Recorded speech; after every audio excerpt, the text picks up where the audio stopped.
territorio. El Geoparque Comarca Minera se integra por 9 municipios que son Omitlán de Juárez, Huasca de Ocampo, Mineral del Chico, Mineral del Monte, Atotonilco, El Grande, Pasoyucan, Singilucan, Mineral de la Reforma y Pachuca. Entonces, entre todos estos municipios estamos integrados territorialmente, estamos unificados y pues prácticamente son 1,900 kilómetros cuadrados, lo que abarca el Geoparque Mundial de la UNESCO Comarca Minera, que la próxima semana, el 5 de mayo, estaremos celebrando nuestro 8º aniversario de ser Geoparque Mundial. Pues nada, pues ya estamos con los preparativos.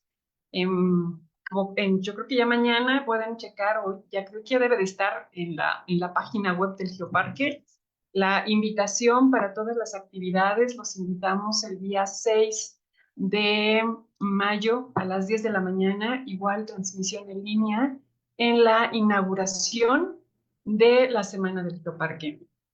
El día 6 de mayo, martes 6 de mayo, es la inauguración y ese día nos estará acompañando autoridades de la Universidad Nacional Autónoma de México, de la Red de Geoparques de Latinoamérica y el Caribe, y autoridades del gobierno del Estado de Hidalgo, nuestros presidentes municipales, representantes de estos municipios, los guardianes del geoparque, de los municipios del geoparque, y por supuesto, pues todos los invitados, los que habitamos en el territorio geoparque. El día miércoles tenemos, pues también bueno, el mismo día martes hay un curso en presencial, va a ser híbrido, en Peña del Aire, y es sobre el conocimiento del geoparque en términos básicos, ¿no? Lo que nos cuenta la Tierra. Y en la noche, el día martes 6, porque cada martes tenemos seminario virtual de guardianes del geoparque, como esta noche, y el día martes, por primera vez en la noche, los guardianes del geoparque estarán compartiendo una presentación sobre sus municipios, sobre su patrimonio geológico, natural y cultural. Y el día miércoles tenemos actividades en el corazón del Geoparque Comarca Minera. Si saben dónde está el corazón del Geoparque Comarca Minera, pues está en Omitlán de Juárez, porque es el municipio que está al centro de todos estos municipios.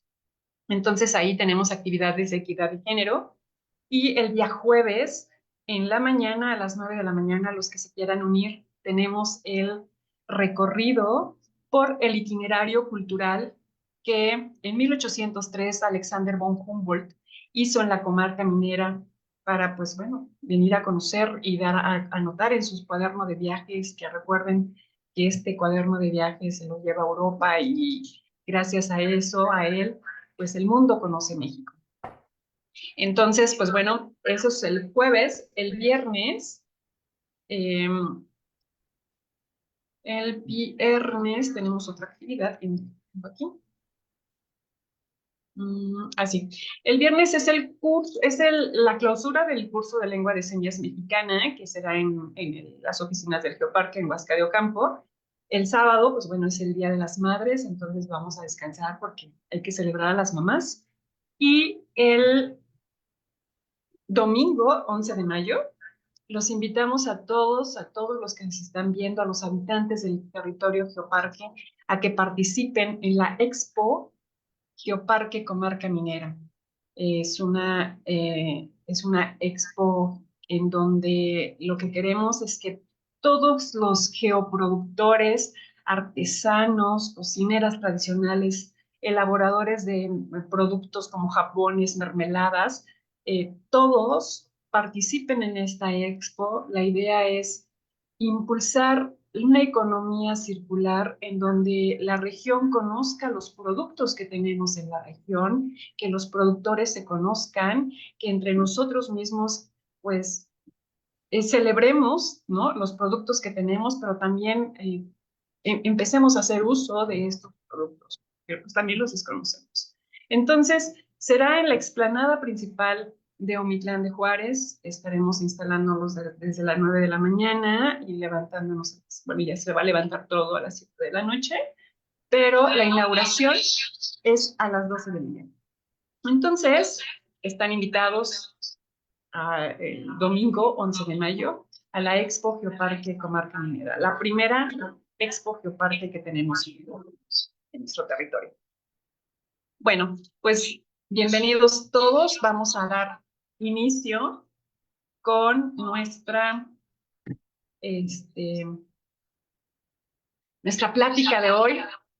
Nuevamente tenemos con nosotros al maestro Raúl Guerrero Bustamante.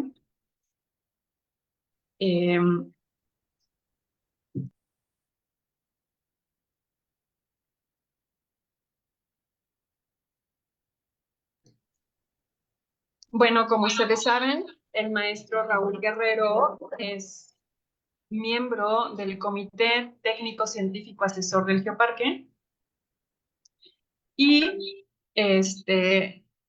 pues bueno, anteriormente él ya nos dio una plática sobre la visita de Alexander von Humboldt a la comarca minera.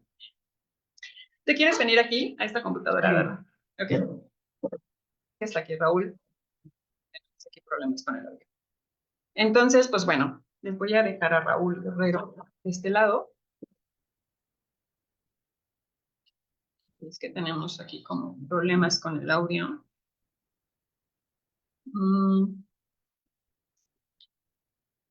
Pero voy a compartir la pantalla de Raúl. Yo te di permiso. Okay. A ver, vamos a hacer estas. Bueno, pues disfruten la conferencia. Estoy pendiente de sus preguntas. Voy a apagar tu computadora. No, bueno. Hola, pues nuevamente un gusto estar con ustedes. Pues un poquito dentro de esta idea del seminario permanente del Geoparque Comarca Minera, nos hemos propuesto hablar de diversos temas que tienen que ver con lo que hacemos en el Geoparque, y pues una de las inquietudes mayores que puede haber es todo aquello que tiene que ver con el turismo. Manejamos un concepto que se llama geoturismo, y dentro del geoturismo habría que ir empujando el tema para algo que nos lleve a comprender cómo asimilar este papel en donde muchos visitantes están interesados en conocernos como geoparque, en donde vamos a recibir una buena cantidad de gente que desde luego su interés es cultural, es geocultural, y que pues vamos a tener un gusto de poderlos atender adecuadamente, pero además de que su visita impacte favorablemente en nuestros ánimos, en nuestros espacios, en nuestros lugares, ¿no? Entonces, pues, sin mayor preámbulo, les comparto esta charla que se llama el binomio Patrimonio Cultural y Turismo. En primera, ¿por qué es un binomio? Bueno, pues porque nosotros requerimos hacer funcionar el patrimonio. El patrimonio, primero que nada, es importante para la población, para los ciudadanos, para la gente que habita en la comarca minera.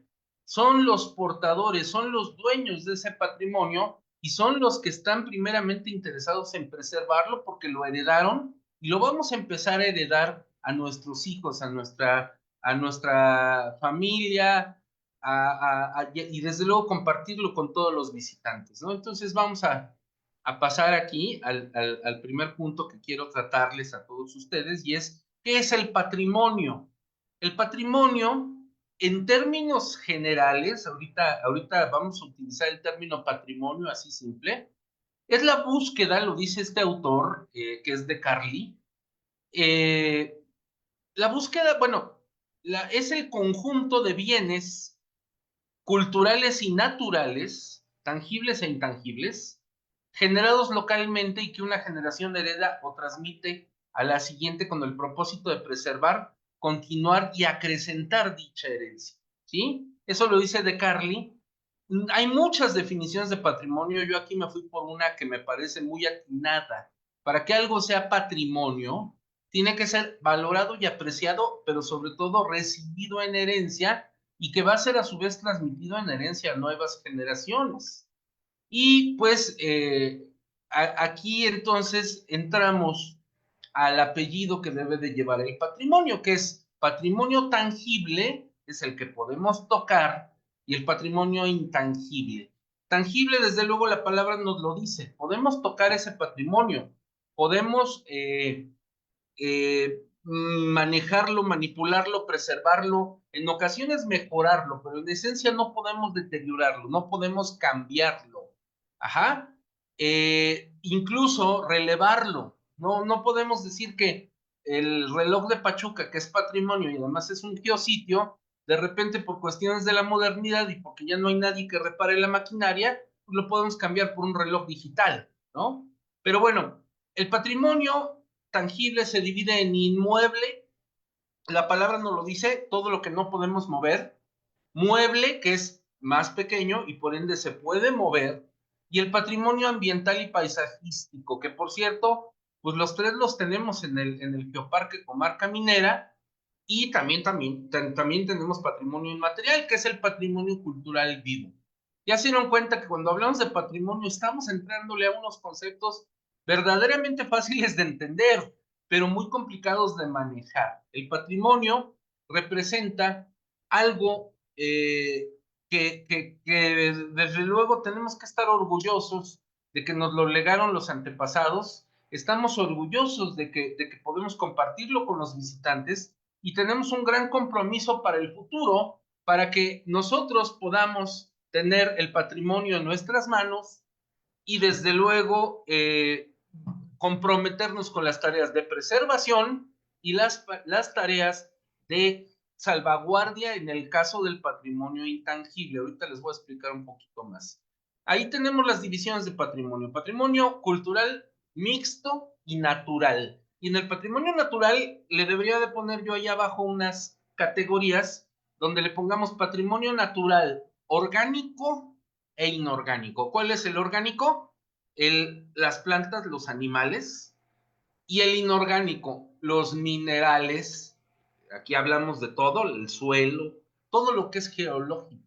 El agua es un patrimonio geológico, ¿sí? Si se han dado cuenta, cuando estás en un río, en un manantial, o estás en el mar, en la costa, estamos hablando de un patrimonio natural. Y no podemos negar la necesidad de interacción que tienen los seres vivos con este patrimonio orgánico. Si no hay buen suelo, no va a haber plantas. Si no hay agua, no va a haber plantas. Si no hay agua, también no va a haber animales o no va a haber cadena alimenticia. Si tenemos una fauna maravillosa de venados, pero los venados no tienen los recursos que el suelo y el agua dan para que se alimenten, adiós patrimonio. Y bueno, ya en el patrimonio cultural ahí tenemos la división entre el tangible, intangible, mueble e inmueble. Y desde luego yo espero que ahorita vayan echando a andar la imaginación para pensar en el geoparque, qué patrimonios gozamos, qué patrimonios tenemos. Si nos vamos entonces a enumerar todos los patrimonios del geoparque, pues tenemos árboles, tenemos geoformas, tenemos peñones, tenemos riachuelos, tenemos presas, tenemos haciendas, tenemos patrimonio gastronómico, tenemos artesanías. O sea, verdaderamente el geoparque es un entramado de patrimonios culturales, naturales, que tenemos que preservar porque tenemos un compromiso con la UNESCO de que este patrimonio debe permanecer para las nuevas generaciones. No podemos alienar el patrimonio, pero hay una verdad, podemos nosotros instrumentar cualquier acción que haga viable el patrimonio. ¿Qué quiero decir con esto? Mientras el patrimonio es viable, lo vamos a valorar mejor y lo vamos a preservar. No quiere decir que lucremos con el patrimonio. Ojo, vamos a pensar que de repente la Peña del Aire en Huasca es una maravilla y la gente lo quiere visitar y se toma su foto y disfruta del paisaje, pero un día a alguien se le ocurre vender pedazos de la Peña del Aire como recuerdo, como souvenir, y ¿qué estamos haciendo? Una brutalidad, no podemos vender el patrimonio de esa manera. Hacer viable el patrimonio en este caso implica lo que hacen nuestros amigos de ese geositio, que es promover actividades al aire libre para disfrutar del patrimonio. Esa es la viabilidad del patrimonio. Un caso en el patrimonio cultural inmaterial. Si una cocinera tradicional elabora muy buenos tlacoyos, como sucede en toda la comarca minera, pues si la cocinera sabe hacerlos, le quedan ricos, los da a buen precio, el turista puede comer de esos tlacoyos y puede dejarle un ingreso económico a la cocinera, con la cual va a mantener a su familia. En muchos de los casos hay que estar muy conscientes que cuando comemos comida tradicional, estamos con cocineras tradicionales que hacen el gran esfuerzo por tener una microempresa, por tener un bien para su familia, ¿no? Entonces, bueno, vámonos a esta parte del patrimonio natural. Monumentos naturales formados de aspectos geológicos, de flora y de fauna. Ya vieron la triada, flora, fauna y geología. Delimitados que forman hábitats de especies o conformaciones hidrológicas o geológicas. Zonas naturales protegidas como bosques naturales o reservas de la biosfera. Y en este caso, la Fundación de Carly, la Fundación ILAM, que es la que hizo esta denominación, estas definiciones, tendría que agregar geoparques. Ya esta definición ya tiene un rato que la emitieron, pero desde luego, pues si saben lo que es un geoparque, les emocionaría de ver que pues, tenemos ahí un concepto maravilloso. Ahora, patrimonio mixto, cultural y natural, vestigios arqueológicos. Díganme qué vestigio arqueológico no tiene un contexto natural. ¿Cuál es la zona arqueológica grande que tenemos más cerca de la comarca minera? Teotihuacán o Tula. Y ustedes van a poder ver cómo estos lugares tienen una interacción entre una naturaleza, entre un hábitat, entre un templo, se encuentra un templo, un palacio de estas ciudades arqueológicas en un entorno natural, en un paisaje. Entonces ahí estamos hablando de un patrimonio mixto. El caso de Tula a mí me maravilla porque además de ser un sitio arqueológico ancestral, es un parque nacional y ahí hay animales y ahí hay especies, sobre todo de vegetación espinuda, xerófita, y ahí tendríamos que tener el cuidado de preservar ambas cosas porque representan un momento de la historia de la humanidad. Y además, no hay que ignorar que los habitantes de la antigua Tula justamente tenían una cosmovisión relacionada con la naturaleza. Fósiles, restos paleontológicos, restos subacuáticos o bienes subacuáticos, pero son eh, cuestiones donde se mezcla la obra del hombre y la naturaleza. Paisajes culturales, ¿no? Casos de paisajes culturales patrimoniales que tenemos en México, el paisaje agavero de Tequila, que es patrimonio mundial, pero también, pues, ¿quién va a negar que el paisaje pulquero que tenemos en el Geoparque, para nuestros amigos de Pasoyucan y Singilucan que ahorita han de estar conectados, desde luego ahí hay un patrimonio mixto? ¿Por qué? Porque el ser humano siembra magueyes, trabaja los magueyes, raspa el maguey para producir pulque y además genera un bien natural que es el cuidado del maguey. Y aquí tenemos el patrimonio cultural intangible, que son saberes. Fíjense bien, saberes, lo que la gente sabe en un pueblo que representa su cultura. Cualquier saber, puede ser la minería, puede ser una artesanía, puede ser la música, puede ser la danza. Conocimientos, ¿no? Visiones del mundo incluso, ¿no? ¿De qué manera los pueblos conocen la relación con la naturaleza, ¿no? Modos procedentes de la vida cotidiana para la manufactura de bienes, objetos y alimentos. Aquí entra la cocina tradicional y la artesanía. Por eso es patrimonio inmaterial. Muchos dirían, es que la artesanía es tangible. Sí, claro que es tangible, no podemos negar. Pero la artesanía se debe a una herencia y a saberes de la manufactura. Y la manufactura, desde luego, se conectan, ¿no? Ejecuciones escénicas o musicales, todas las artes del espectáculo, tradiciones, fiestas, celebraciones rituales, prácticas sociales, sistemas de creencias. ¿Qué son los sistemas de creencias? Están en religiones, son los sistemas de creencia, pero también algunas otras creencias como la magia, la medicina tradicional, los pensamientos que tienen que ver con visiones de mundo, ¿no? Y esto lo vamos a ver en muchas comunidades indígenas. Formas de expresión literaria, musical, plástica, cuando hablamos de pintura, escultura, escénica, cuando hablamos de teatro, lúdica, cuando hablamos de circo, cuando hablamos de juegos tradicionales, sitios donde se realizan ferias, santuarios, mercados, plazas y escenarios de prácticas culturales. Nuevamente el reto a ustedes que habitan o todos los que habitamos en el geoparque, ¿cuántos de estos elementos de patrimonio intangible tenemos? tenemos carnavales, tenemos ferias, tenemos eventos que aunque son de reciente creación como la Feria del Cahuiche u otros, tenemos la emoción de saber que estos son patrimonios culturales y que son las visiones que nosotros tenemos de representarlas porque es nuestra relación entre natura y cultura. Y bueno, en el patrimonio tangible, y ahí también se les van a ocurrir un montón de ideas, tenemos el mueble, ¿sí? Que es el que podemos mover, y ahí están pinturas, esculturas, libros, documentos, maquinarias, equipos, ¿no? Restos de la minería, por ejemplo, maquinaria minera, que tenemos muchísima, equipo de trabajo y doméstico, objetos rituales, los santos o los restos de un pasado prehispánico, grabaciones de audio y video, documentos incluso, son patrimonio cultural tangible mueble. Y el patrimonio inmueble está más fácil, todo lo que ha sido edificado, todo lo que no podemos mover, ahí están monumentos y zonas, sitios históricos, conjuntos arquitectónicos, sistemas hidráulicos, centros industriales, obras de ingeniería, caminos, los caminos históricos son importantes, tenemos un camino real que hoy tuve la suerte de estar explorando con Zenón Rosas, que marca la historia de la comarca minera, el camino real que viene de Real del Monte hacia Huasca, y que ya tenemos 3 caminos, ¿no? El camino real, la carretera libre y la carretera ahora la nueva autopista.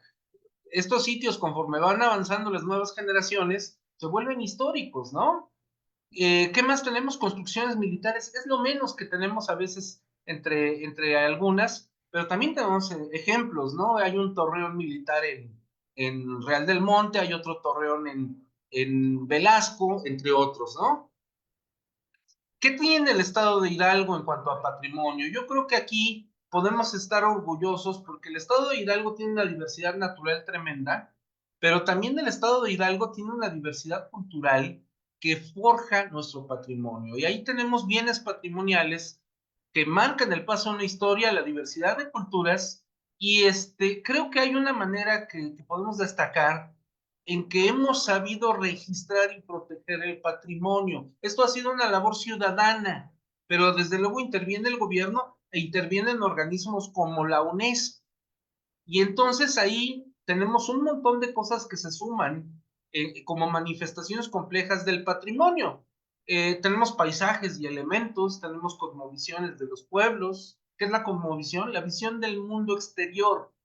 ¿Cómo era la cosmovisión de los pueblos antiguos? Bueno, pues que había dioses y que los dioses influían en los fenómenos y en nuestra vida.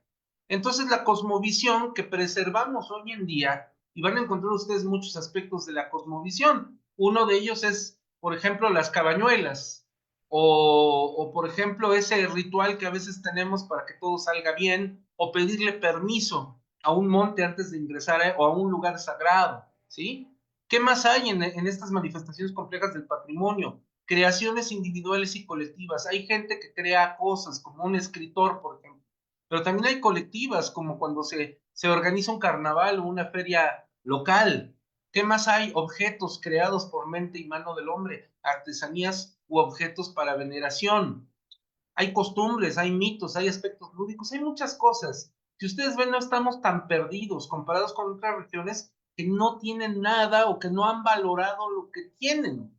Hay cosas que se van sumando porque la gente va emigrando, va cambiando de lugar.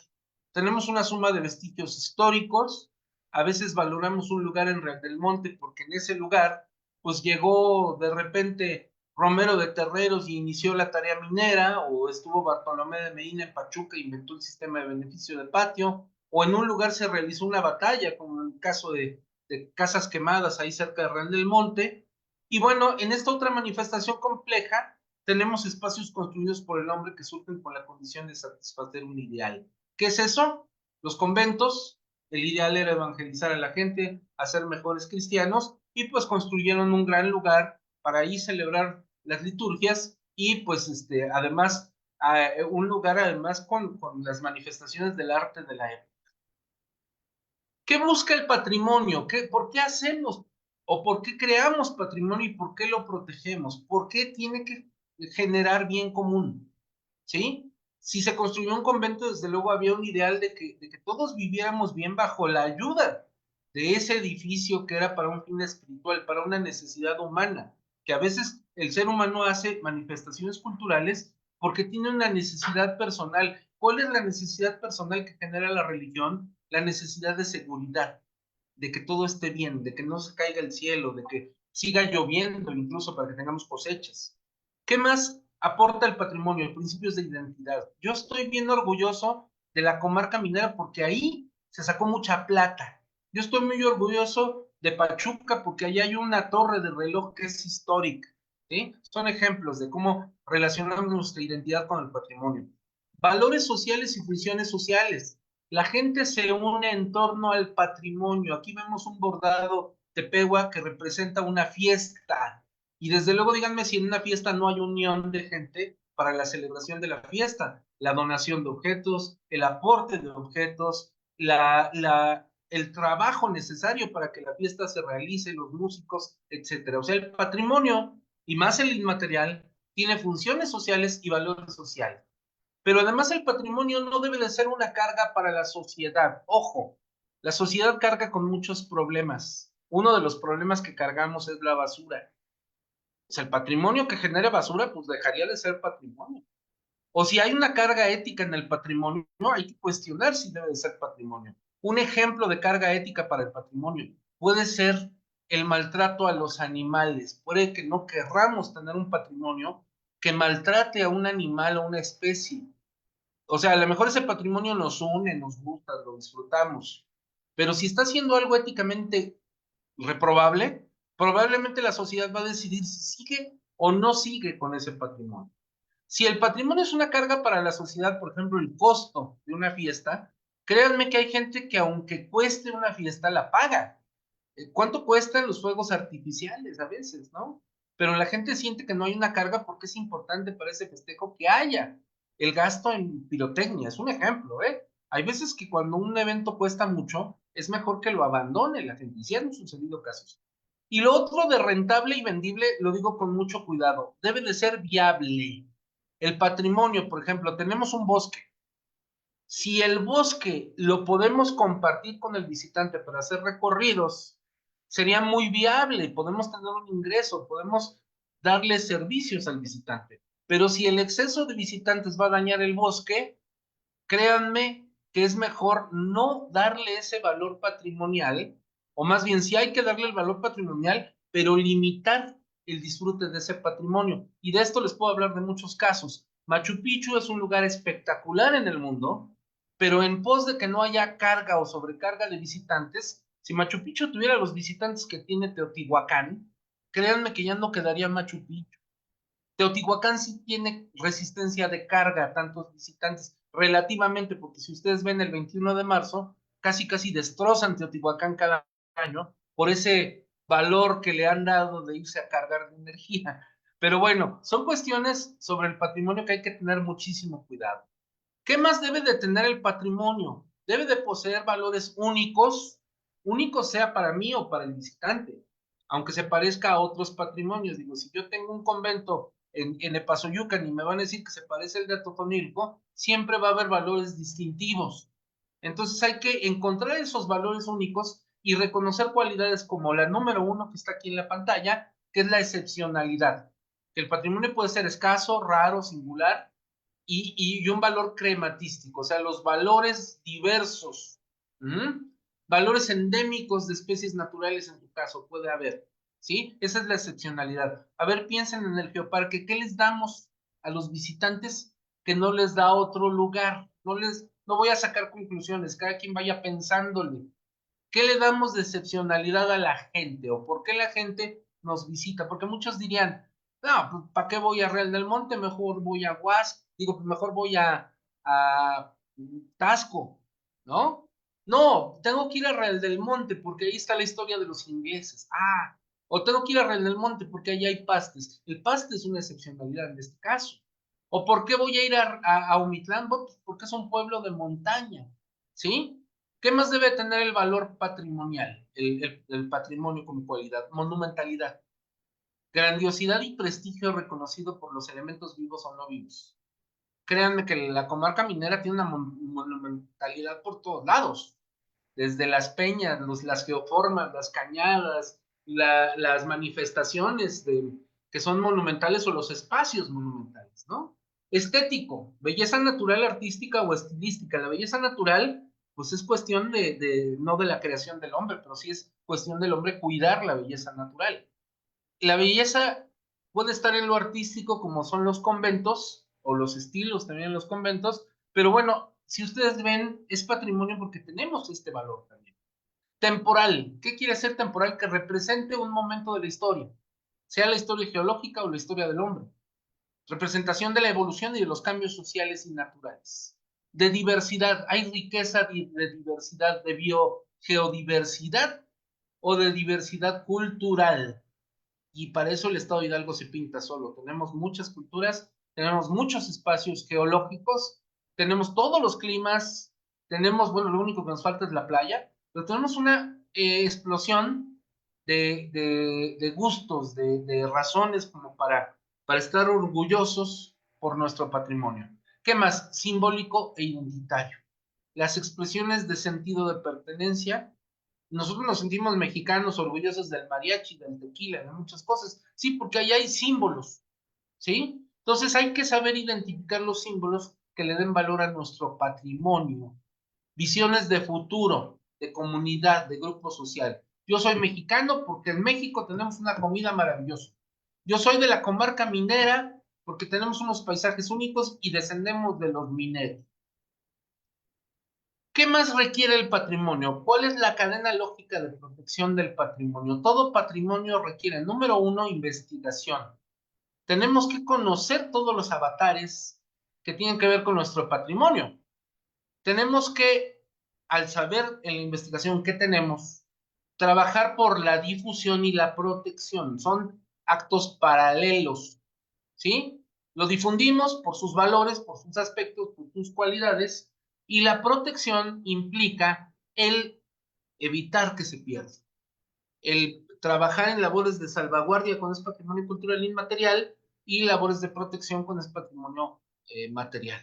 Y luego la conservación y la restauración, que son tareas donde nos comprometemos con el futuro para su cuidado y desde luego si algo se cayó, se deterioró, es lo que hacemos en casa, se nos descompone la puerta, se nos está descarapelando la pared, hacemos tareas donde o de plano cambiamos el estilo o lo devolvemos a que esté como nuevo, que en el caso del patrimonio material no podemos cambiar de estilo, digo, ojalá nunca se le ocurra a uno de estos presidentes municipales que tenemos pintar la torre del reloj de rosa, ¿no? Y tendríamos que preservarlo tal como es por sus valores históricos.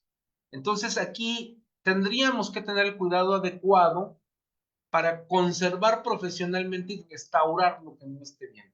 En el patrimonio cultural inmaterial, la salvaguardia sí nos permite renovar estilos, cambiar un poquito, generar nuevas ideas, por eso es que la cocina evoluciona, pero en el patrimonio material, por ejemplo, si se quema un bosque, el gran compromiso con la conservación es recuperar ese espacio natural. ¿Qué más requiere la gestión del patrimonio? Participación social en consenso e inclusiva. No puedes excluir a nadie. Incluso, ojo, y tengamos mucho cuidado, somos de una comunidad y de repente llega alguien que no es de la comunidad, alguien que viene de otro lugar y a veces tenemos o somos recelosos con ellos. No, aquí cualquiera que esté interesado en preservar el patrimonio y en sumarse, creo que tenemos el derecho de aceptarlos e involucrarlos. ¿Sí? Entonces tenemos, además sobre todo, de generar consensos. ¿Qué son estos programas del geoparque que se hacen constantemente de reunir a la gente y invitarla, desde los geositios hasta ustedes como guardianes? Pues es esta tarea de participación social, de ciudadanía. No todo lo hace el gobierno, a veces también estamos arando en el desierto porque los gobiernos no responden, y es que nuestra labor como colectividad es hacer responsable al gobierno de apoyar, de decirle al gobierno, esto es importante para mí, ayúdame a salvarlo. Profesionalización del sector, ustedes se están capacitando, todos nos capacitamos, todos buscamos la manera de responder mejor a las necesidades propias y colectivas.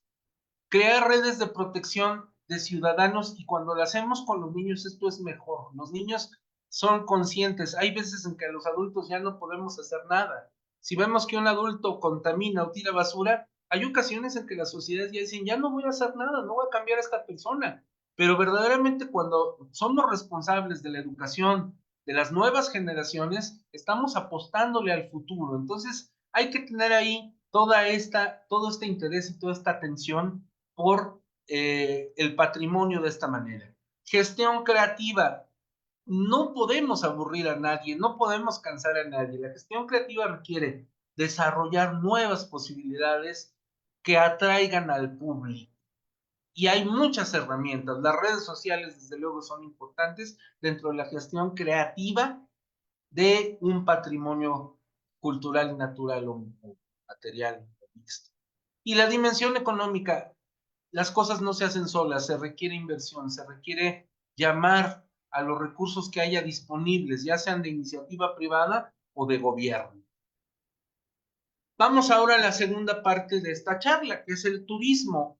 ¿Qué tenemos que saber sobre el turismo? ¿Qué tenemos que reflexionar? Hay gente que a veces dice, no, el turismo es lo peor que puede haber, y desde luego, como ciudadano, muchos lo pensamos, pero cuando tú te dedicas a una actividad económica, también tienes la esperanza de que el turismo sea tu salvación. En primera, de tu ingreso familiar, de tu ingreso personal. En segunda, piensas en la comunidad que el turismo le puede beneficiar, pero también pensamos que el turismo daña, que el turismo es depredador, que el turismo puede acabar con nuestro patrimonio. Entonces, aquí vamos a ampliar un poquito la visión que hay que tener y qué representa el turismo. Primero, el turismo es un sistema, y este sistema, como todos saben, el sistema tiene una entrada, un proceso y una salida. Y ahí el sistema requiere interactuar y sumar fenómenos y relaciones. Primero que nada tenemos al turismo. Es el que quiere visitar, el que quiere conocer el patrimonio. Tenemos negocios que brindan servicios. Algunos servicios están especializados en patrimonio, otros no. Y yo les voy a decir, un hotel puede ser simplemente un lugar donde dormir, pero también hay hoteles que te dan experiencias que tienen que ver con el patrimonio. ¿Cuántos hoteles en Huasca no hay que ofrecen interacciones con patrimonio natural? El famoso glamping o los campamentos, los campings. Son muchas palabras en inglés, pero bueno. El turista requiere de servicios. Puede comer hotcakes y cornflakes en un restaurante o puede llegar a un restaurante que le ofrezca patrimonio, cocina tradicional, unos buenos chilaquilitos bien preparados por una cocinera tradicional con maíz criollo, unas memelitas, unas truchas para comer. Hay turistas que demandan una comida muy especializada o quieren algo muy seguro para que el estómago no se dañe, pero lo mismo hay turistas que a lo que viajan es a probar buena comida. Entonces los servicios turísticos hay de todo tipo. Puede haber un taxi con aire acondicionado y un auto cómodo, o puede haber sistemas de transporte en la zona turística que se adapten al disfrute de los espacios. La comunidad anfitriona es la que se queda más relegada y el gobierno, como lo ven los tenemos a la derecha, hay gobiernos que nos interesan. Hay gobiernos que sí se interesan porque es el sistema económico del municipio. Yo les podría decir que hay municipios como Monterrey que tienen una gran industria y dicen, pues no me importan los turistas, pero últimamente Monterrey ha desarrollado, últimamente les digo hace 40 años, ha desarrollado un interés para que el turista visite Monterrey. ¿Y cuál es el caso de Monterrey? Es la transformación de un sistema industrial donde había una gran fundidora y hoy en día tenemos un sistema turístico donde la gente va a Monterrey de compras. Hay muchos hospitales tipo Houston en Monterrey donde hay gente que hace turismo de salud y también Monterrey te puede ofrecer incluso turismo religioso si alguien quiere ir a la catedral, a una misa o cosas como esas.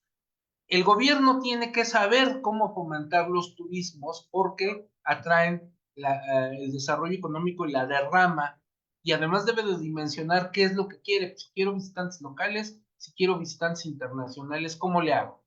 Lamentablemente, y no me callo las cosas, ¿cuántos funcionarios de turismo hay que ni siquiera estudiaron algo cercano al turismo? Hay ocasiones en que llega el presidente municipal y distribuye los cargos y a las oficinas que peor les va es a las de turismo y cultura.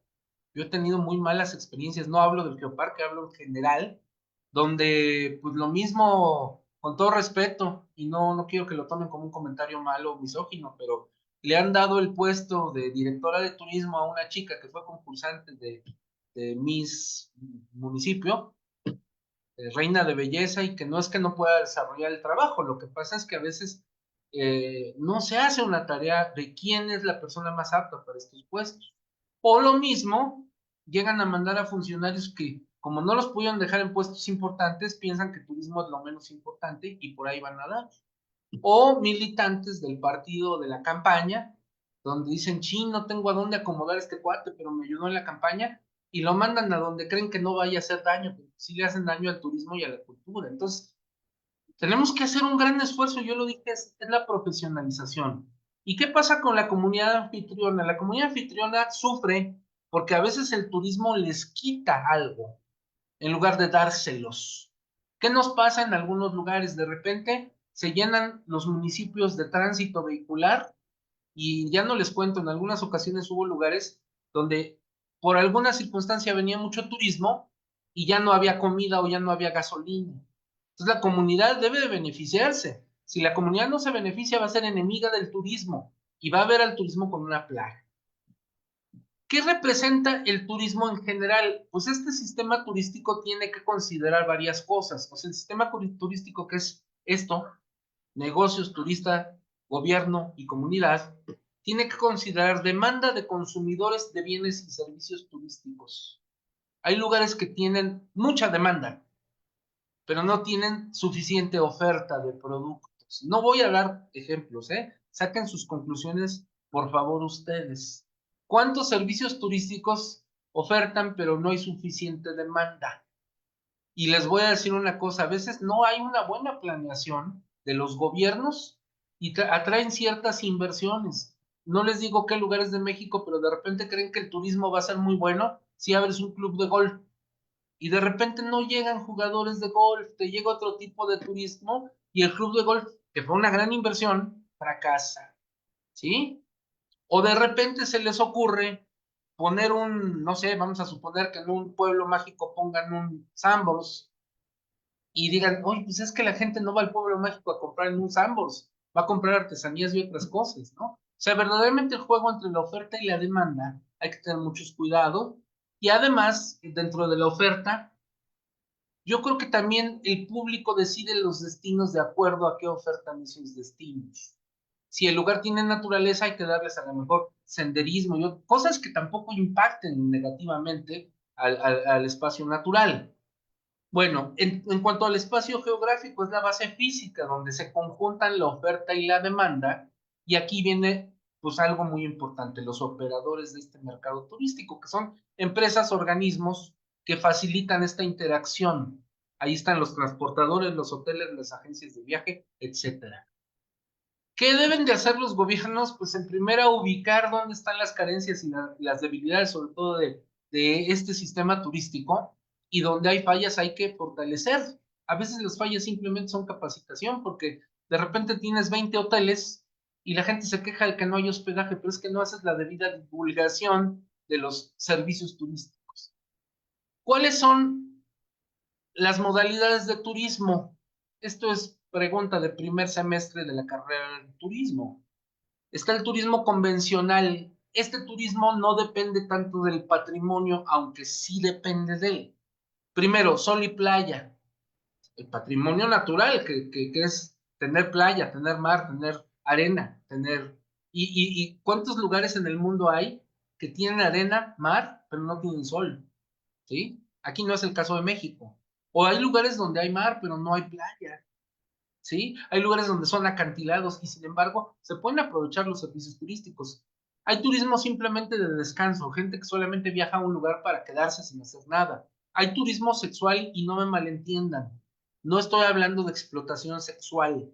El turismo sexual es definido como el turismo a donde la gente va en intenciones de disfrutar en pareja, cualquiera que ésta sea la pareja. Ya saben que también la diversidad sexual es enorme y no se trata de ir a lugares a disfrutar de servicios sexuales, aunque les voy a decir, es una atrocidad que sí existe y que no se ha controlado. Hay países y hay lugares en México donde se da ese turismo negativo, pero bueno, turismo deportivo, cuando alguien viaja a realizar actividades deportivas, si se dan cuenta, no hay tanto valor patrimonial en una actividad deportiva. Bueno, pues tiene que haber un estadio, tiene que haber instalaciones deportivas o tiene que haber un lugar donde se practican deportes, a menos que sean deportes de naturaleza. Y bueno, hay también sol y nieve, que ya saben, esto depende también de un patrimonio, pero verdaderamente relativamente elitista, porque viajar a estos lugares donde hay sol y nieve, pues no se le da a cualquiera, y menos en un país donde no hay sol y nieve, como México, ¿no? Solamente hay ciertas temporadas donde de repente por un temporal hay nieve y pues la gente viaja, ¿no? Pero aquí nos vamos al más complejo y grande de los turismos, que es el cultural, que es el que sí depende del patrimonio. El primero es el turismo religioso, que yo le llamaría espiritual, porque lo mismo tiene que ver con tus creencias, como no. O sea, yo digo que, por ejemplo, una persona que es de una creencia judía, cristiana, hinduista, sintoísta, puede disfrutar de un lugar católico como una catedral. Nosotros, pues a lo mejor no somos musulmanes, pero visitar en países árabes una mezquita puede ser una experiencia maravillosa. Entonces no es precisamente un turismo religioso, pero sí espiritual, o un turismo donde disfrutemos de alguna obra del hombre, aunque tenga un fin religioso. El histórico, visitar lugares donde se desarrolló la historia, alguna historia. El artístico, arquitectónico, que es, y puede ser aquí en parte el religioso, que es visitar lugares donde disfrutes de bienes artísticos o arquitectónicos, museos sobre todo. Está el monumental, que es ir a disfrutar lugares hechos por el hombre de valor monumental, sobre todo sitios arqueológicos. El épico folclórico tiene que ver con conocer, y aquí sería más etnográfico, étnico folclórico, perdón, dije épico, étnico folclórico, que es disfrutar de otras culturas. Cuando viajamos a la Guelaguetza, Oaxaca, es uno de los mejores casos. Turismo de acontecimientos singulares. Va a haber un concierto en la Ciudad de México, entonces me voy ahí, me hospedo, voy a mi concierto, lo disfruto, me quedo a disfrutar de la ciudad. ¿Qué otros acontecimientos singulares? La Fórmula 1 puede parecer turismo deportivo, pero no vas a ir a hacer deporte. Bueno, yo no sé si el automovilismo sea deporte, incluso, ¿no? No sé, hay un esfuerzo en manejar un auto, pero bueno. Lúdico festivo, cuando tú vas a lugares, a una fiesta o a desempeñar una actividad lúdica, un juego, ¿no? ¿Cuáles puede haber? Las pamplonadas, ¿no? Hablábamos ahorita de los animales, ¿no? Pero, o vas a un lugar para disfrutar de una fiesta, el Oktoberfest en Alemania, que también tiene que ver con el turismo gastronómico. Pero bueno, literario, ir a disfrutar de lugares donde se desarrolló la literatura. Puede ser el lugar de la Mancha, donde el Quijote anduvo, o el llano en llamas de Juan Rulfo, lugares de ese tipo. Yo he disfrutado la ciudad de Oaxaca, como no tienen idea, hay una semana completita que pasé en Oaxaca, me la pasé visitando bibliotecas. Y no saben que a mí que me gustan los libros, pues qué momento tan maravilloso para mí fue. Me encontré con libros que estando aquí en Pachuca, pues no podría yo disfrutar, pero allá estaba tocando los libros que fueron de Andrés Enestrosa. Pero bueno, tenemos el turismo gastronómico, que desde luego es viajar para comer, no digo más. Tenemos muchas motivaciones gastronómicas. Quiero probar una auténtica cochinita pibil, me voy a Yucatán. Quiero probar mole, voy a Oaxaca. Desde luego, los hidalguenses no hemos aprovechado bien lo que es viajar a Hidalgo para comer barbacoa de verdad. Pero es una opción ahí para desarrollar. Turismo de compras, pues su nombre lo dice, viajar para comprar. Tenemos el turismo de naturaleza, de montaña, verde, fluvial, navegar, fauna, disfrutar de animales, y rural, que es hospedarte o quedarte en un lugar con ese fin, ¿no?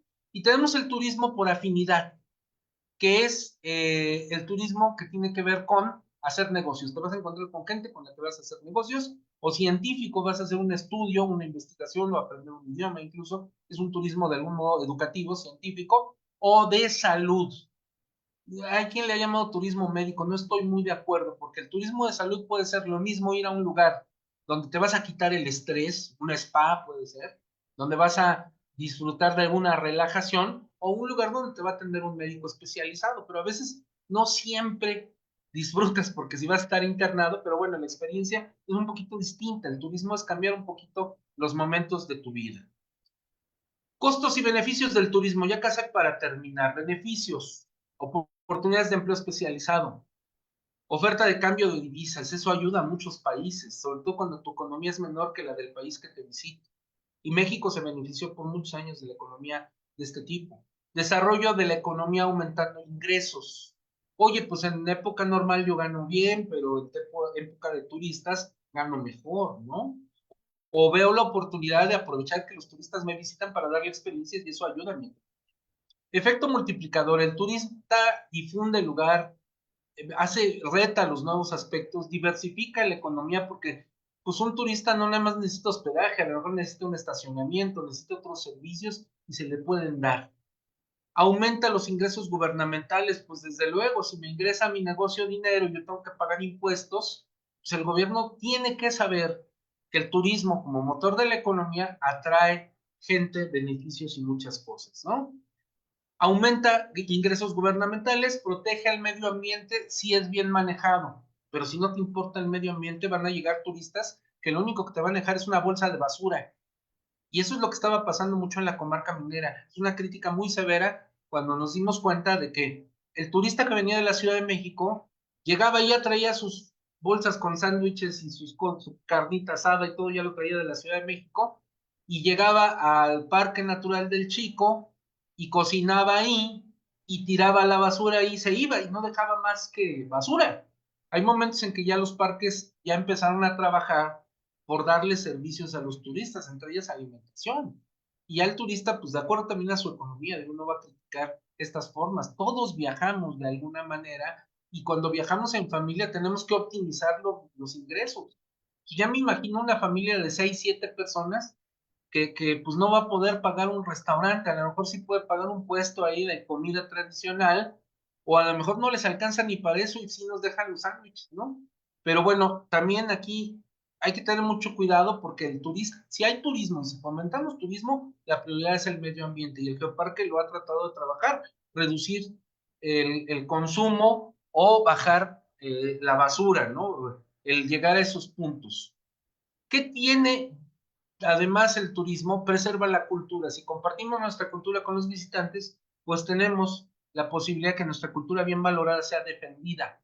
Si un día alguien atenta contra la Guelaguetza, muchos turistas que han visitado la Guelaguetza van a decir, no, yo estoy en contra de que hagan eso, ¿no? De que perjudiquen a una actividad digna y orgullosa de todos los mexicanos. ¿Qué costos tiene el turismo en contraste? Demanda excesiva de recursos. Cada vez que llegan los turistas como esta Semana Santa, acuérdense que hay que consumir más agua. Si vivimos en Omitlán aproximadamente unas 2,000 personas y se llenan todos los cuartos de Omitlán, quizá tengamos unas 100 personas más que se van a bañar. Entonces el agua, pues, va a haber más consumo, va a haber más generación de basura, va a haber más consumo incluso de algunos recursos que también la gente del pueblo necesitamos, ¿no? Recuerdo que una señora una vez en Zempoala se enojó porque la panadería tradicional de Zempoala, que vende los cocoles y las burras, es un pan redondo con queso, se enojó con el panadero y le gritó, ya te dije que no le vendes a los turistas porque luego no hay para nosotros, ¿no? Pobre panadero, ¿no? Porque yo creo que el ver turistas y vender un poco más de pan es un beneficio para él. Pero éticamente, la señora, aunque enojada, estaba planteando otra necesidad que es, no me puedo olvidar de la gente local.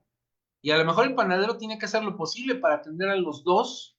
O les voy a plantear un caso muy, muy concreto. ¿Cómo le ha hecho el chico con su tradición de la lluvia de pétalos de rosa?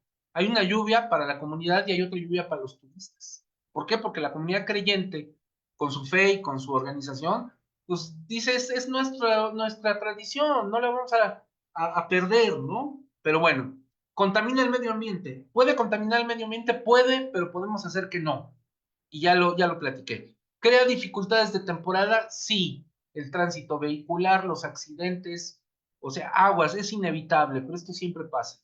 ¿Degrada el ambiente cultural? Sí. Les cuento un caso que me pasó como reportero. Mixquic es un lugar destacadísimo por la tradición del Día de Muertos y mucha gente iba a Mixquic porque los medios lo hicieron famoso y de repente estaba la gente en el panteón rezándole a sus fieles difuntos y ya pasó el turista y te pisó la ofrenda que tenías, te pisó la tumba, te tiró algo, se prendió el fuego porque alguien descuidó una veladora. ¿Cuál fue la solución que tuvieron que hacer en Mixquic? Y me dio mucha pena la última vez que fui.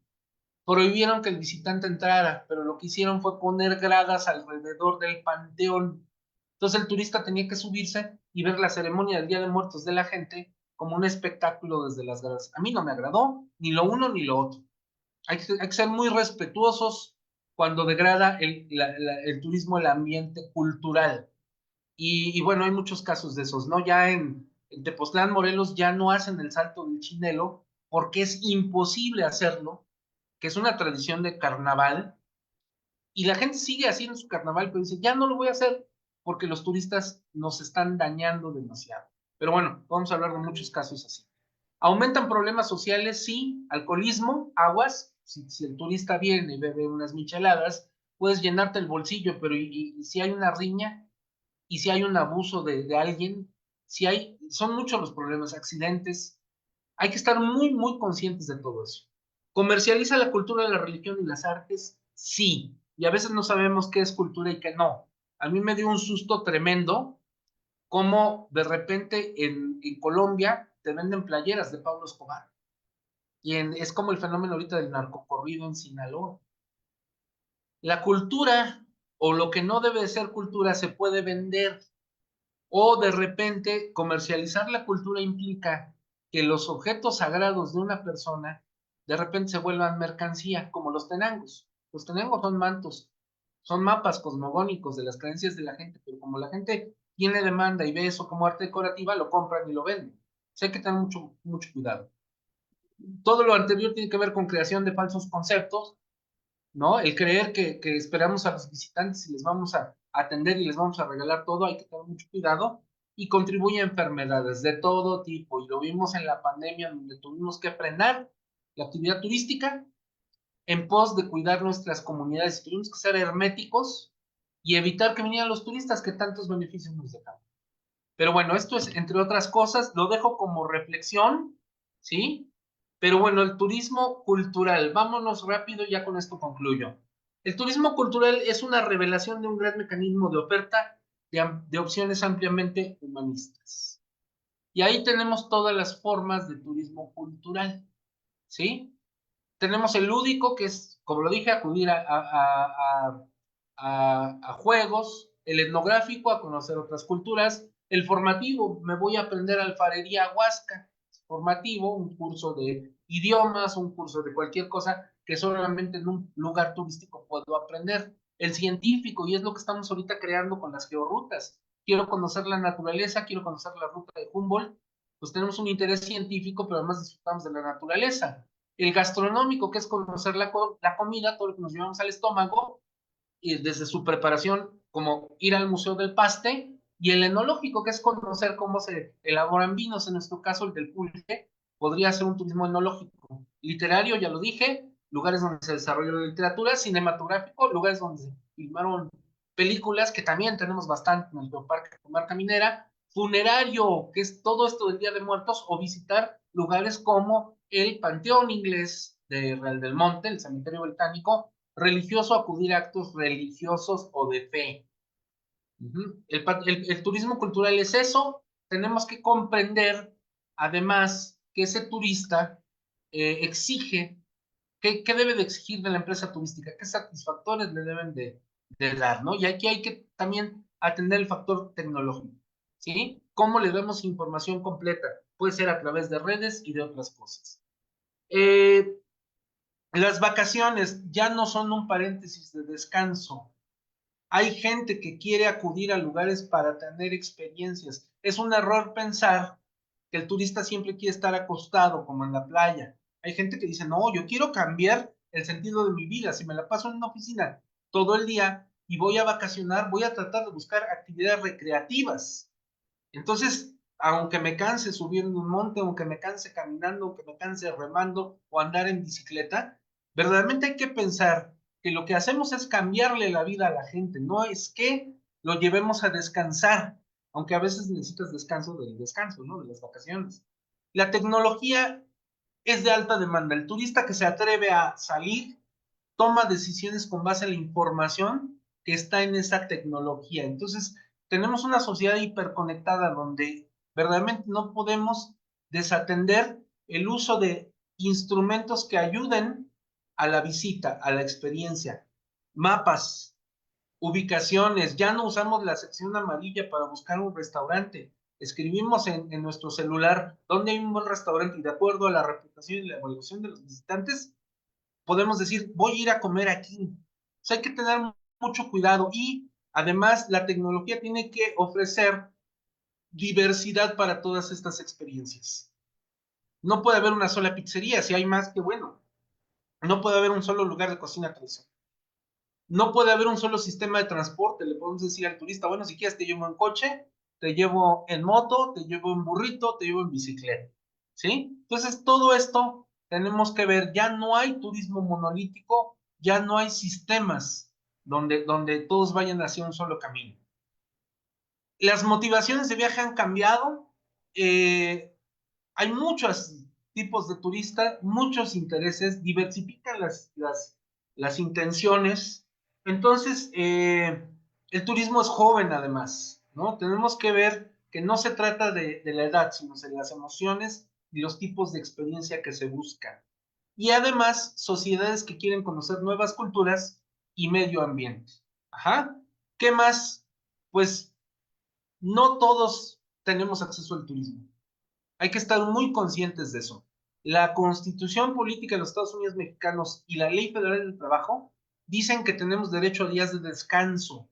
Por fortuna, la mayoría de la gente en este país descansa por lo menos los domingos, pero no todos tenemos derecho a viajar. ¿Por qué? Porque la economía a veces no lo permite. Entonces también el servicio turístico y el aprovechamiento del patrimonio debe estar al alcance de todos en manera básica. Debe haber servicios básicos y debe haber servicios más complejos. En la comarca minera les puedo asegurar que no todos los turistas pernoctan. A veces tenemos visitantes que con mucho esfuerzo salen de la Ciudad de México por Indios Verdes, llegan al lugar, visitan, comen, se llevan algún recuerdito, unos dulces, una artesanía y se regresan. Y no es un turista despreciable, es un turista que si se va emocionado ya ganamos. Y hablo de nuestro bolsillo y hablo de que van a volver. Entonces, no podemos enfocarnos nada más en el turista de alta derrama. Nosotros mismos, a veces no tenemos tiempo, a veces no tenemos dinero, o cuando tenemos dinero no tenemos tiempo, o cuando tenemos tiempo no tenemos dinero. Entonces, la circunstancia del turista que visita la comarca minera es una profunda reflexión sobre qué es el turista, sobre qué quiere el turista y sobre lo que le podemos ofrecer. Por ahí hay un artículo, busquen turismo de tercera generación que apareció hace un tiempo. Así búsquenlo, turismo de tercera generación. Es un artículo del periódico El País, pero bueno, aquí les puse la dirección para acceder más fácil y que podamos tener una reflexión. Yo ya no les doy conclusiones, creo que cada quien va a poder sacarlo y pues con esto concluyo esta exposición y desde luego quedo abierto a todos los comentarios o dudas que quieran plantearnos.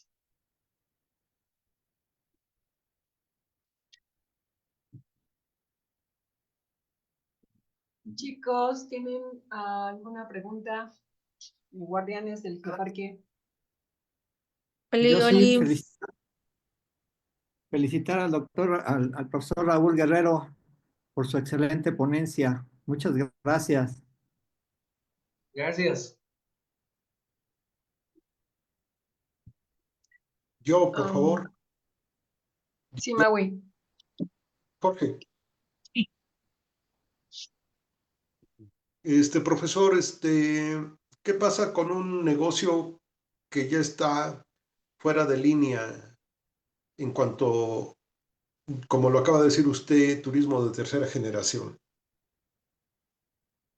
Bueno, mira, yo no podría condenar a quien no esté conectado con la tecnología. Verdaderamente hay gente que incluso encuentra un mercado fuera de esta. Yo me pongo a pensar, hay operadoras turísticas para gente de la tercera edad y sabes que la tecnología no es lo de la gente de la tercera edad y tienes que adaptarte a ellos. Yo veo que llegan los viajantes a Huasca y tienen ya un chat de todos los viajantes. No se te puede olvidar nadie, no se te va a perder ni un niño gracias a esa tecnología. Pero acá tienes que prever otras cosas y otras necesidades. Entonces, verdaderamente la tecnología es lo que te va a ayudar a encontrar tus nichos de mercado pero no, o sea, somos dependientes en parte de ella, pero les digo, puede ser que no sea necesaria en ciertos sectores, pero va a ser cada vez más necesaria, eso sí es muy cierto. Y lo otro, verdaderamente tu mercado te va a encontrar en los medios. Y ya no son las páginas web, afortunadamente hay medios más económicos como las redes sociales, o las experiencias se comparten a través de TikTok.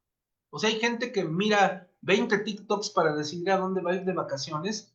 Habría a veces nosotros que ver qué tanto comprometidos estamos como para que nuestros lugares de interés estén visualizados en TikTok. Los reto ahorita que vean TikTok a ver qué hay de la comarca minera o qué hay del Chico o qué hay de Atotonilco, ¿no? Y en todos los aspectos, lugares, comida, recorridos, etcétera. Entonces el reto es que nos hagamos visibles y generemos la hiperinteracción. Ganamos todos, o sea, no es para que, ay, ¿para qué voy a hablar yo de pan si yo lo que vendo son nieves?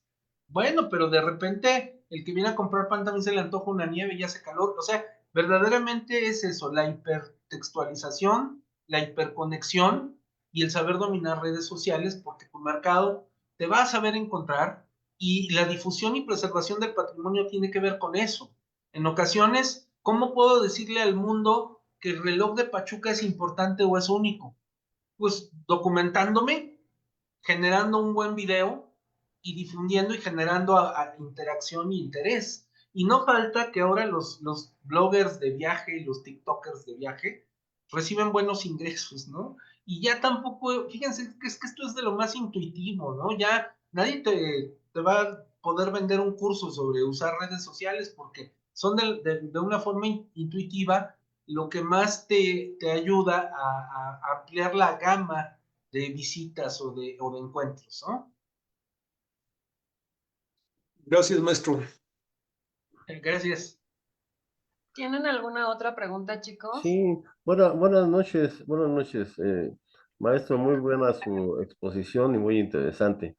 Pero en toda la plática y hablando de turismo, por ejemplo, para ir adaptando las instalaciones y los servicios, pues habrá que mencionar también que el turismo está cambiando en cuanto a que ya también son muy incluyentes las mascotas. Entonces, pues muchos turistas pues también tenemos nuestras mascotas y muchas veces no las dejamos o somos muy apegados a ellas. Y también es importante comentar que se pueden ofrecer servicios, ¿verdad? Que también incluyan a las mascotas y el cuidado de estas también y cuidando y no depredando el ambiente. Sí, es muy importante, no lo dudo. Los lugares pet friendly son ya de lo más común. Nada más que hay que tener mucho cuidado. Yo a mí me da mucha pena que un restaurante pet friendly, ahí está la gente por horas y el pobre perro ahí simplemente ahí aburrido. Verdaderamente a veces lo que parece ayudar no ayuda. Y hay lugares donde también se generan problemas. Yo tuve una experiencia como director de la zona arqueológica de Tuna, en donde por órdenes del Consejo de Arqueología no podíamos dejar entrar las mascotas. Y esto es muy importante. Un animal ajeno a un lugar, pues simplemente la orina en un monumento, pues es un daño. Pero el problema mayor que yo me encontré es que es una zona natural protegida. Y cuando yo vi el riesgo de que si una persona traía un perro y este perro podría contraer parvovirus, porque es una zona natural donde hay otros animales, allá en Tula hay murciélago, hay hasta mapaches, hay tlacuaches.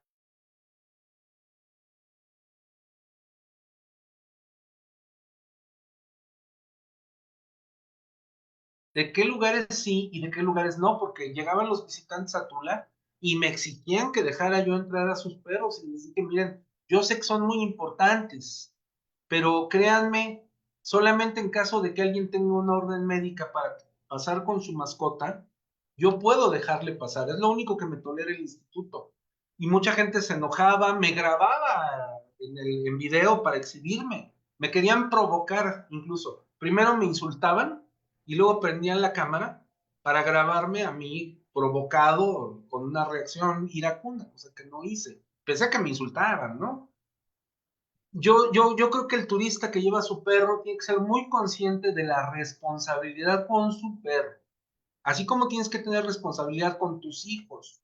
Imagínense que sueltes a tus hijos en un museo y de repente rompan una pieza valiosa. Nos da miedo en una tienda, porque en la tienda la tienes que pagar, pero imagínense en lugares donde es muy sensible el cuidado y los problemas que se pueden generar. Entonces, lamentablemente el que menos sigue las normas es el turista. Le dicen, no te estaciones aquí, se estaciona. Le dicen, oye, no puedes usar el flash, lo usan. Si ustedes visitan el santuario de la mariposa monarca, yo digo, qué bonito y qué digno que podamos visitar un lugar natural donde hay mariposas, que son un milagro de la naturaleza el viaje que hacen, pero veo que el primer enemigo de la mariposa es el turista.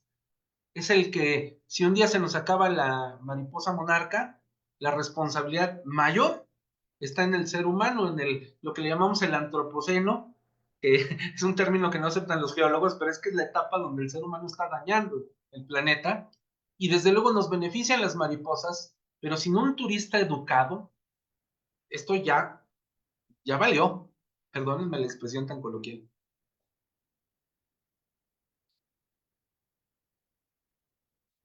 Adelante, Patricia, Nefertari.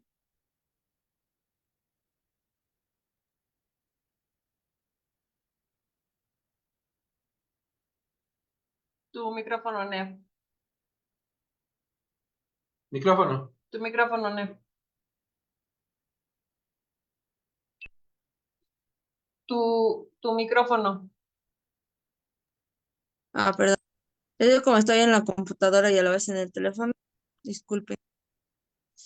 Pues primero, muchas gracias por la explicación más amplia sobre el patrimonio. La verdad, a mí me gustó bastante.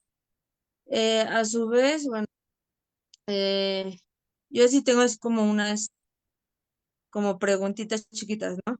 Por ejemplo, cuando hay muy escaso el turismo, me imagino que debe haber como un plan de trabajo para que no se te eche a perder, ya sea como que la comida o que tengas algo con qué compensarlo, ¿no? Es que es lo que, bueno, por ejemplo, hay cocinas donde, digamos, que hacen el mole de cahuite, tú lo explicas y lo pueden tener en refrigerador y hacer el procedimiento para conservación, pero a veces no hay turismo. En esos casos que no haya turismo, ¿qué podemos hacer los que son, en este caso, pues sí, los que hacen todo este Operadoras. producto? Uh-huh. Es que esa pregunta que la estoy realizando viene desde Facebook y yo lo estoy Uh-huh. tratando de explicar. Sí, mira, yo la verdad no soy experto en turismo, lo aclaro. Yo soy experto en patrimonio.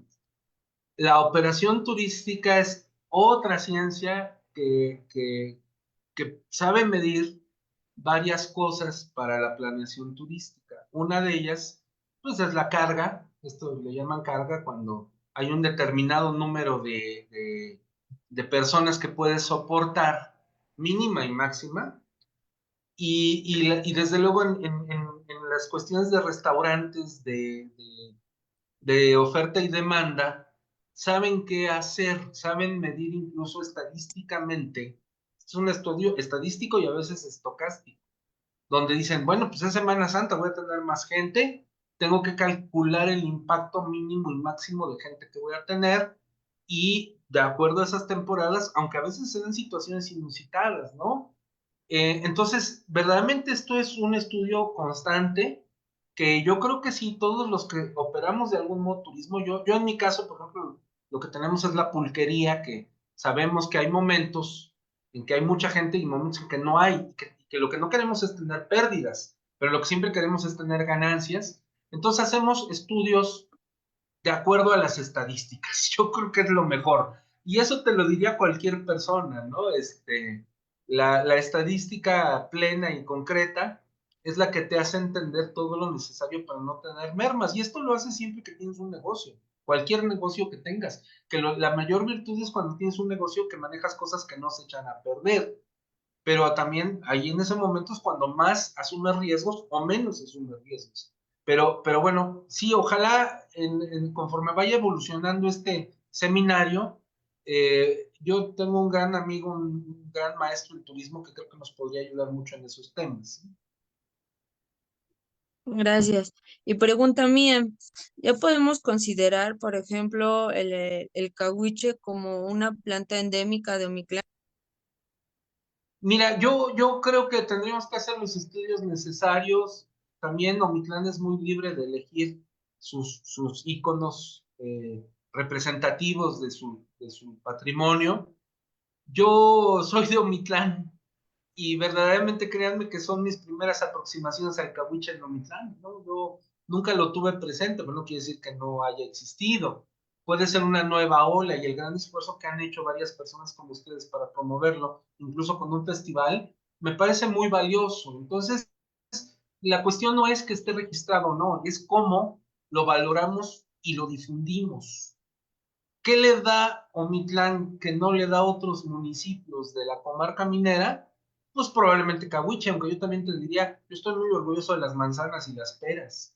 Nos fijamos más en las manzanas que en las peras, pero es que yo, por ejemplo, en la casa tenemos un árbol de pera que nos da las peras más sabrosas que yo me he comido en mi vida, y que si un turista las puede disfrutar, qué maravilla. Y también tenemos chabacano últimamente, ¿no? Pero Omitlán es un lugar de frutas y si nos unimos, si hacemos trabajo colaborativo, y a lo mejor no solo es el Festival del Cahuiche, sino un Festival de la Manzana, sino concursos donde destaquemos el papel de estos patrimonios, pues vamos a aprovechar muy bien este patrimonio y desde luego vamos a estar muy felices con el bolsillo lleno. Y no les digo, no es lucrar con el patrimonio, es darle viabilidad al patrimonio. Imagínense a alguien que diga, tuve mucha producción de manzana, pero no se vende. Pues voy a tirar mejor mi árbol de manzana para construir unos cuartitos ahí para rentarlos como Airbnb. ¿Qué estamos haciendo con el patrimonio? Matarlo. Pero a ver, si nos organizamos y de repente aprovechamos esas manzanas, esas peras, generamos nuevas oportunidades para que la gente conozca. Yo les apuesto que hay gente que ni siquiera conoce los árboles de manzana. Y el ver árboles de manzana puede ser una gran oportunidad. O decirle a la gente, vente, te abro mi huerta y ven y baja las manzanas y me pagas por eso, ¿no? Cosas como esas. Yo lo vi en Morelos y funcionaba muy bien. Entonces creo que por ahí va la cosa. ¿Qué tanto valoramos? ¿Qué tanto nos unimos para promover y difundir? ¿Y qué tanto nos deja esto de la viabilidad del patrimonio? Fíjense, hay un lugar en el Valle de Tulancingo que se llama Tortugas, ahí en el municipio de Metepec, que ahorita hace el Festival del Jitomate. Y es que hay muchos invernaderos de jitomate.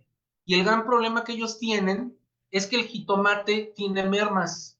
¿Qué hacen con esas mermas? ¿Qué se les ocurrió? Y respeto la decisión.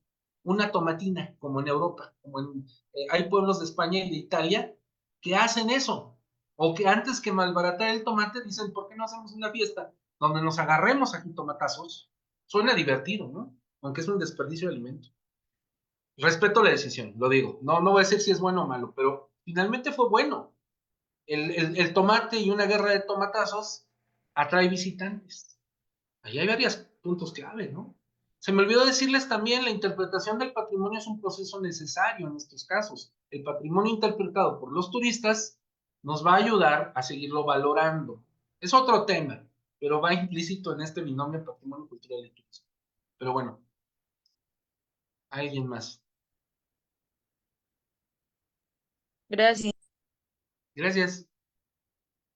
Maui, creo que tenías una pregunta.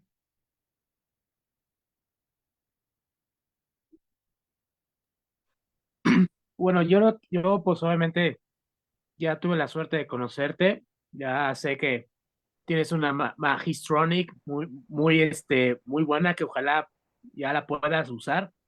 Bueno, mira, yo he estado haciendo lo que se puede llamar como un turismo de trueque. Este turismo de trueque me ha funcionado bastante porque conjuntamos una comunidad en la cual venimos de diferentes municipios de aquí Hidalgo y todos aportamos. ¿Cómo funciona esto? Ellos requieren hacer algún tipo de trabajo en sus casas y entonces se junta esta comunidad que somos muy abiertos y vamos a aprender de ellos. Obviamente, como, ¿por qué lo considero como un turismo? Porque damos aportaciones. Todos aportamos dinero para que la gente que sabe un tema, pues nos lo explique y podamos nosotros realizarlo en nuestras áreas. ¿Ok? Ah, yo no sé cómo veas esta idea, si se puede considerar como turismo de trueque o turismo de intercambio, pero pues no sé cómo lo ves tú. Sí, es maravilloso y existe, ¿eh? Conozco 2 lugares en México, 3 que lo realizan y es en beneficio de comunidades. Uno está en Oaxaca, no me acuerdo el lugar del municipio donde se realiza un tianguis, donde se trata de echar trueque. Alguien lleva algo de otro municipio, lo intercambia y la experiencia es bonita. A lo mejor yo tengo un árbol de manzanas y llego con alguien que tiene uno de chabacanos y hacemos trueque. Se vale, funciona. En Puebla hay otro que es en Cholula, en la feria de San Miguel en septiembre, y en Morelos hay otro lugar. Sí refleja una esencia cultural, patrimonial, y ojalá podamos ir con toda la capacidad de entenderlo y de no aprovecharnos, porque yo creo que ese es a veces el problema de este tipo de prácticas. Omitlán, desde luego, puede dar muchas oportunidades así. Incluso yo diría que si alguien como un estudiante puede llegar a tener una experiencia en Omitlán, de que a lo mejor tú me enseñas algo para la comunidad, a lo mejor a construir una choza, una vivienda, y yo te llevo a viajar en las montañas o hacer senderismo, cualquier cosa, se puede generar algo interesante, pero sobre todo el trueque tiene que tener beneficio mutuo o a veces colectivo. Y además de que el trueque está metido totalmente, las tareas de tequio y de colaboración en México están muy metidas para satisfacer necesidades sociales. Entonces, vale la pena, habrá que estudiar muy bien el caso, estructurarlo y promoverlo debidamente y ver además qué mercado puede tener, porque no es a lo mejor para alguien que venga un día, es para alguien que podría hacer una estancia en una comunidad, pero dejar un beneficio. Pero bueno, adelante, adelante, habrá que hacerlo. Sí, básicamente son de 3 a 4 días. Obviamente hay derrama económica porque pues nosotros pagamos por la comida, pagamos por el hospedaje, pero recibimos a cambio productos de ellos, ya sean fermentos, conocimientos de biocomposta, cómo ser el tipo de subsuelo que requiere para tipo de hierbas medicinales que pues si las lees igual no las entiendes tan fácil como cuando alguien te las pasa, ¿no? Sí. Entonces, ahorita pues estoy viendo esa experiencia, ya es mi tercera visita que hago y la verdad me ha gustado mucho y ahorita que dijiste ese nombre de Tequio, creo que así le llaman, y pues bueno, una vez que ya forme parte de la comunidad, pues me voy a llevar a algunos de ustedes para que me acompañen a ver qué podemos vender o qué intercambiar. Muy bien, mi amigo, con gusto. Hay una pregunta aquí en el chat de Zoom, dice, ¿cómo se capacita a los prestadores de servicios turísticos para que informen oportunamente sobre el lugar, no engañen ni abusen en cuanto a precios y servicios, además que no inventen hechos no verídicos sobre la región visitada? Es una excelente pregunta. Es un asunto que para eso están los gobiernos. Los gobiernos tienen que tener mucha responsabilidad sobre precios, sobre asuntos que tienen que ver con los visitantes, sobre a dónde van los visitantes, porque hay veces que los gobiernos ni se enteran de los riesgos que tienen los visitantes hacia algunos lugares. Incluso yo les voy a decir una cosa que me preocupa mucho ahora. Estos racers y motocicletas y cuatrimotos, hay lugares donde perfectamente está focalizado por dónde andan, pero hay lugares donde en tu territorio municipal, y esto me lo platicaron en un municipio, no digo cuál, pero el gobierno no tenía la capacidad de ser primer respondente en caso de un accidente. Ya ven, son vehículos off-road, todoterreno, y de repente me dicen, oye, ¿qué crees? Que si hay un accidente aquí yo tardaría como 1 hora y media en llegar con una ambulancia, y eso si la ambulancia está disponible, porque si tengo 2 accidentes ya valimos. Entonces, a veces es responsabilidad de coordinar el gobierno, porque el gobierno da licencias comerciales a los prestadores de servicios turísticos. Tú estás teniendo un permiso para poder comerciar, y dentro de eso tendrías que generar información de intercambio sobre estas necesidades o sobre lo que estás haciendo y sobre la información que estás manejando. Yo digo que hay que tener mucho cuidado. Les digo un caso muy concreto, un lugar donde se generó mucho turismo hace más de 20 años, que era Tlacote, en Querétaro. Ustedes se acordarán de la famosa agua de Tlacote, que de repente Televisa, que ha sido muy irresponsable, ya lo vimos con muchos casos como el Chupacabras, la niña Frida Sofía y todo eso. Tlacote fue un engaño. Tlacote, de repente alguien empezó a difundir que el agua era milagrosa y curaba, que lo único que tenía el agua es que era una condición mineral diferente a las demás aguas. Creo que tenía un peso atómico más bajo, algún problema, algún problema no, alguna singularidad. Y de repente dijeron, no, pues ha de ser milagrosa. Y entonces empezó a llegar mucha gente para curarse, a comprar agua de Tlacote y a probarla, y se hizo un boom turístico en el lugar, y la gente se formaba y todo eso. Y yo les voy a decir una cosa que hay que tener mucho cuidado. Si tú vendes algo que promete ciertos resultados y estos resultados no se dan, hay una responsabilidad penal que se llama estafa. Ajá. Cuando tú, por ejemplo, te pones a leer el tarot, tienes que advertirle a la gente que eso es para fines de entretenimiento. Porque si le lees el tarot a la gente y dice, aquí dice que vas a recibir 10 millones de pesos, y la persona no lo recibe, te pueden demandar por estafa.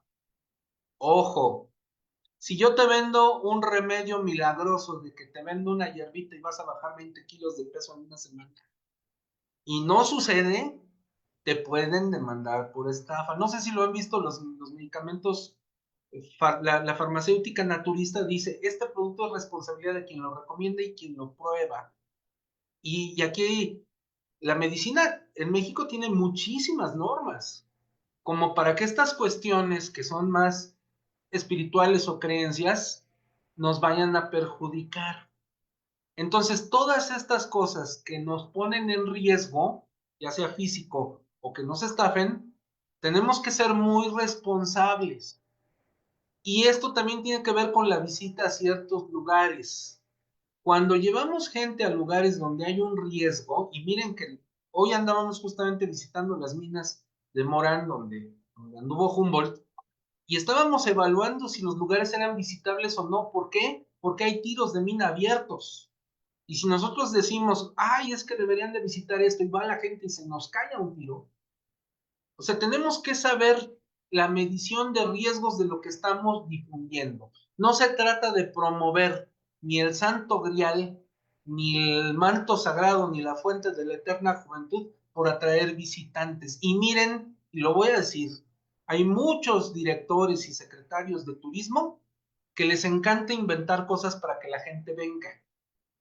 Eso del payaso Richard Bell en el cementerio británico no es cierto. Pero de repente al periodista Catón se le ocurrió difundirlo sin responsabilidad y sin saber que ahí no está Richard Bell. Y de repente mucha gente empezó a venir. Y entre ellos, ¿quiénes creen que vinieron? Los cazafantasmas, ¿no? El Carlos Trejo. Entre otros, que empezaron a beneficiarse económicamente de esto, de una mentira, de una falacia. Eso es una estafa y no podemos incurrir en ello. Un secretario de turismo, que no voy a decir el nombre, del estado de Hidalgo, se le ocurrió decir que la Torre Eiffel de París la construyeron con mineral de hierro de la Encarnación en Zimapán, cosa más falsa, porque no es comprobable, no hay documentos, no hay nada que lo pruebe. Ah, pero él lo decía pues, para ayudar a que los turistas fueran a un lugar que es muy interesante, pues a lo mejor era buena su intención, pero eso es una estafa. No lo puedo demandar por estafa, pero no puede decir esas mentiras un funcionario. Créanme, hay que tener mucho cuidado porque por difundir el turismo no podemos inventar, no podemos engañar. Pero sí hay cosas bien interesantes. ¿Para qué le andamos diciendo a la gente que aquí bajaron los ovnis? Cuando hay cosas verdaderamente valiosas de un lugar patrimonial. Ese es lo bonito del patrimonio, ¿sí? De repente yo me acuerdo que en un mural en Bonampak había varias estrellitas pintadas y llegó un arqueoastrónomo, cosa que me maravilla porque hay arqueólogos que estudian la astronomía, no la astrología, que eso es lo del zodiaco, la astronomía, y agarró las ubicaciones estelares de esa pintura y las colocó en su software y encontró la fecha exacta del momento en que ese mural había sido pintado. Bueno, la fecha relativa, no hay exactitud aquí. Y digo, ¿a poco no es más interesante conocer estos fenómenos, estas visiones del mundo, que estar inventando que los extraterrestres construyeron las pirámides? Cosa que no podemos comprobar. Entonces, hay que tener mucho cuidado con los mentirosos, hay que tener mucho cuidado con las personas que por impresionar a los visitantes te cuentan unas cosas que aguas, ¿no? Hay un cronista municipal que asegura cosas que no son reales, pero ya se hizo famoso. O sea, hay gente que hasta lo hace por hacerse famosa. Creo que lo bonito y es que los que trabajamos con documentos y con datos y en los lugares seguros, es que nos podemos encontrar datos muy impresionantes que con gusto les podemos compartir. Yo no voy a inventarles que a Omitlán fueron personajes que nunca visitaron Omitlán, pero sí tengo comprobado que el varón Alexander von Humboldt pasó por ahí, dijo estas cosas maravillosas de Omitlán. Esa es la responsabilidad que tenemos al manejar el patrimonio y el turismo. Ahora, si nos vamos a aventar la leyenda de la Llorona, la leyenda de la Nahuala, la leyenda del Conde, todo eso, tenemos que advertir que eso es leyenda, que es literatura, cosa que nuestros amigos de Huasca hacen. No nos quieren engañar, nos entretienen maravillosamente y de veras elogio el papel que hacen porque tienen una idea, tienen una leyenda, tienen una historia que contar y la escenifican. Y el público está entendiendo la diferencia entre algo real y algo que aquí nos están escenificando para que nos entretengamos. Entonces, creo que por ahí van las cosas, ¿no? Si nos cuentan la leyenda de la Llorona, no quiere decir que la Llorona exista. Es como si vemos en la televisión los Power Rangers y sabemos que son ficción, que no los vamos a encontrar en la vida real, ¿no? O que Goku pues, es una caricatura, es una invención de la imaginación humana, ¿no? Aunque a veces, fíjense, ¿no? Como Romeo y Julieta, mucha gente llega a Venecia y piensa que ahí vivieron Romeo y Julieta y no vivieron, ¿no? Simplemente es el lugar donde William Shakespeare planteó la historia, ¿no? Pero sí, hay que tener mucho cuidado, no hay manera de capacitar, simplemente yo en este caso lo advierto y si alguien tiene dudas sobre hechos históricos, con mucho gusto podemos enriquecer un discurso histórico de hechos reales y comprobables. Y si no los hay, pues habrá que advertirle a la gente de que no está comprobado, de que no es real. Y pues ojalá y no nos gane el entusiasmo ignorante que tienen también los visitantes, porque los visitantes quieren que les cuentes eso, ¿no? Ay, llega la gente al Panteón Inglés, cuénteme del payaso. Yo les podría romper el corazón y decirles, miren, se dice esto, pero en realidad no, Richard Bell no está aquí enterrado. Richard Bell murió en Nueva York. Yo conocí a la nieta de Richard Bell, quien me contó la verdad de los hechos, y yo como periodista tuve que revelarle al mundo eso, que no era tan real esa historia, ¿no? Y de repente los medios son negativos también. Por ejemplo, ahora voy a Sonora y le llaman tortilla sobaquera a la tortilla enorme que hacen allá, que en realidad tiene un nombre de saruki, que es en la lengua indígena. Pero un día llegó Raúl Velasco, que no sé si se acuerdan de su programa Siempre en Domingo, y le puso de nombre arbitrariamente tortilla sobaquera o le informaron mal. Y entonces ahora todo el mundo le dice tortilla sobaquera cuando yo he conocido gente de Sonora que dice, no, por favor, no le llames tortilla sobaquera, eso nos ofende. No tiene nada que ver ni con el sobaco, ¿no? Hasta huele mal el término, ¿no? Pero es una tortilla muy tradicional, es una tortilla que se disfruta además y hay que olvidarnos de Raúl Velasco, que también es el que inventó aquello de que Raúl Velasco creyó que la gente debería visitar las zonas arqueológicas y se le ocurrió decir que había que ir el 21 de marzo a cargarse de energía vestidos de blanco. saben el daño que le provoca a nuestro patrimonio cuando la gente inconscientemente y para un fin equivocado va e invade las pirámides. Ni siquiera dejan una buena derrama económica. No se puede controlar una masa de gente y hay un montón de accidentes esos días en los sitios arqueológicos, sobre todo insolaciones, pero imagínense la gente que se cae y se lastima. Y son un mayor problema porque el sitio no soporta tantos visitantes. Entonces hay que tener cuidado. Y la responsabilidad es de todo el sistema turístico, pero aguas con los influencers y los funcionarios públicos que por ganar adeptos salen en sus redes sociales contándonos cosas. Pero bueno, esa es la respuesta muy extensa, perdón. Gracias, gracias. ¿Hay alguna otra pregunta, chicos? ¿O hemos acabado esta sesión de hoy? Hola, buenas noches. Hola, Saúl. Hola, ¿qué tal, profesor? Saúl Osorio de Mineral del Chico. Hablaba de las pues, distintas problemáticas, ¿no? Sobre el turismo, ciertas cosas que se propician, ¿no? Que pues una de ellas la acaba de mencionar, ¿no? El tema de la infodemia, ¿no? Cosas que pues no son ciertas, ¿no? Que se hablan. Pues yo como mineralense, preguntarle, ¿hay algún plan dentro de Geoparque Comarca Minera que puede erradicar ciertos problemas que ustedes tengan planeado? ¿Cómo qué problemas? Bueno, digo, en general yo sé que cada municipio tiene sus problemáticas, ¿no? En nuestro caso, pues son bastantes, ¿no? Por ahí mencionaba uno, los racers, las cuatrimotos, con nosotros parece que es una pandemia de este tipo de vehículos. Sí. Algunas otras situaciones, el turismo que entra, desgraciadamente, pues nos ensucia mucho, mucha basura, que es lo que tira, ¿no?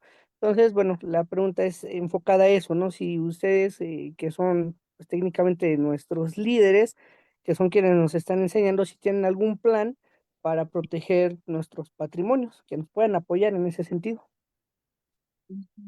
Bueno, mira, es indispensable que los patrimonios culturales, en este caso el Geoparque, tenga planes de manejo globales y sobre todo dentro de los planes de manejo están las contingencias y ahí está una constante que maneja el Geoparque, que es la protección civil.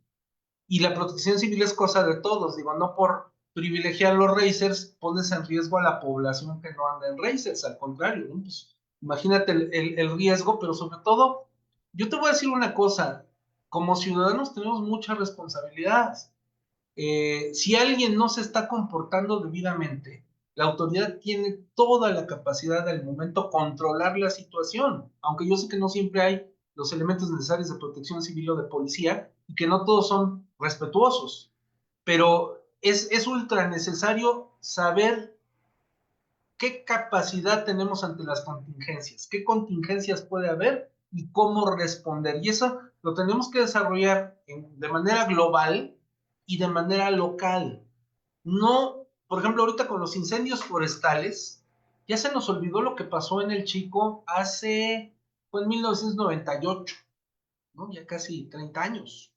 Pero que casi 99. la gente no salía viva del Chico porque se estaban quemando todos los montes de alrededor. O sea, tenemos que estar como lo de hoy, que fue el simulacro de sismo. Tenemos que estar constantemente tomando decisiones de prevención y de resolución. La tarea es más de los gobiernos. Los gobiernos tienen que tener personal especializado y sus mapas de protección civil. Pero los prestadores de servicios tienen que estar involucrados en el conocimiento y si el ayuntamiento no transparenta eso, está cometiendo un error que va a costar vidas humanas. Lo de los racers a mí me preocupan mucho, porque a veces quien tiene racers es porque tiene mucho dinero, porque cuestan mucho. Y por lo menos el mínimo que deben de tener son los seguros de responsabilidad civil, que deben de responder en caso de daños y de afectaciones a las personas. Y un ser humano no es que tenga precio, pues, qué terrible, ¿no? Nos ha pasado también con las tirolesas.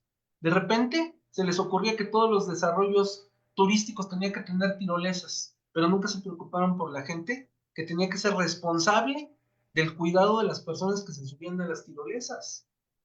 Gente capacitada. Y ahora ya vimos un montón de dinero tirado en tirolesas abandonadas, que para nuestra suerte, qué bueno que no fueron viables. Pero les digo, el Geoparque puede ayudar, estamos para asesorar. El doctor Omar ha trabajado mucho los mapas de riesgo y de protección civil, como para que todo eso venga hacia todos los interesados, pero les digo, hay una coadyuvancia del gobierno. Nosotros últimamente con el gobierno del estado teníamos mucho contacto con la Subsecretaría de Protección Civil, que ojalá se pueda recuperar, porque con los cambios de gobierno también se sufre mucho. Cambio de administración municipal, cambio de administración estatal. El gobierno anterior te apoyaba, pero el nuevo gobierno quizá no le importa tanto el geoparque y a veces estamos abandonados. Pero el geoparque permanece y en el geoparque les voy a decir otro factor bien interesante para todos los que apoyan y fortalecen y viven del turismo. No podemos quemar el geoparque. No podemos decir, es que yo vengo de Omitlán.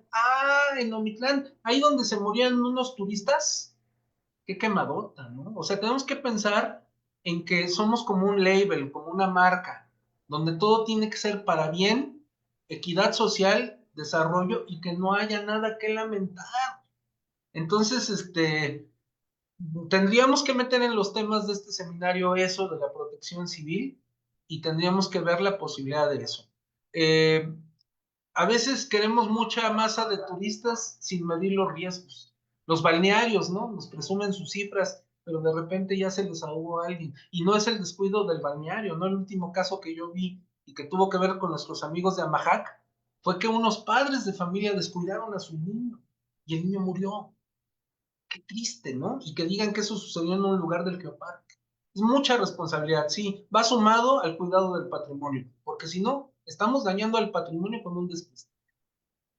Y bueno, para complementar tu pregunta, Saúl, todos los guardianes vamos a tener un curso, ese sí ya está planeado, de la creación de mapas de riesgo, cómo leer los mapas de riesgo y cómo actualizar los mapas de riesgo, ¿no? Porque pues generalmente los vemos ahí o la gente llega, pero o cada trienio, cada administración pues manda a hacer sus mapas de riesgo y creo que nunca los abren, ¿no? Ahí están. Los hacen por cumplir el Y requisito. y es importante saber leer mapas de riesgo. Entonces el doctor Juan Carlos nos va a dar esa plática, ese taller. Ya estaremos ahí llevando nuestras plastilinas y nuestros hilos porque pues hay que saber conocer las curvas de nivel, todo esto, ¿no? Para, o sea, sobre todo para la prevención de riesgos de desastres. Y pues bueno, Muchas gracias. Gracias, Saúl. chicos, ¿cómo van sus preguntas?